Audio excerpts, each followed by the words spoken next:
Hello viewers. Biden admits the pandemic is over, but still won't give up his emergency powers.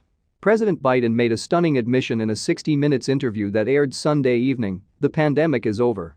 He made the remark while visiting a packed Detroit car show alongside journalist Scott Pelley, who, prompted by the robust attendance, asked the president whether the pandemic was over.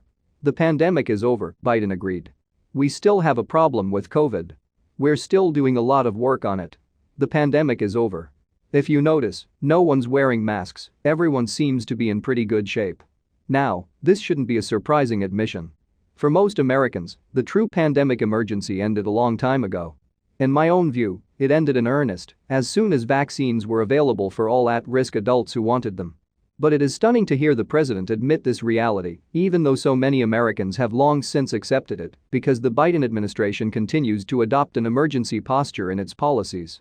Just on July 15, the White House renewed the official public health emergency declaration, which gives the federal government sweeping expanded powers and lets them unilaterally spend billions more on welfare through October 13.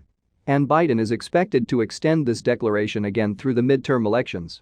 This was already unjustifiable, but for him to do anything other than immediately give up all emergency powers, let alone further extend them, would be downright absurd given his comments. The president literally admitted that the pandemic is over. Surely, then, his need for pandemic emergency powers must be over as well?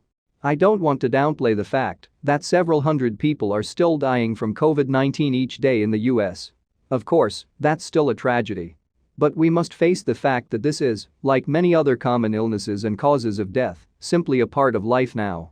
If we let the government cling to its temporary expanded powers, so long as someone, somewhere has COVID, those powers will essentially become permanent. Left or right, that's not something anybody who values checks and balances should want. Plus, Biden continues to use COVID to justify his policy agenda. For example, COVID was specifically the legal grounds the president attempted to use to justify his unconstitutional and unfair taxpayer bailout for student debt. How can Biden say on one hand that COVID is over while actively continuing to use it as an excuse to ram through his policies? If you liked the video, please hit the like button on this page and subscribe if you would like to hear more. The more likes and subscribers, the more videos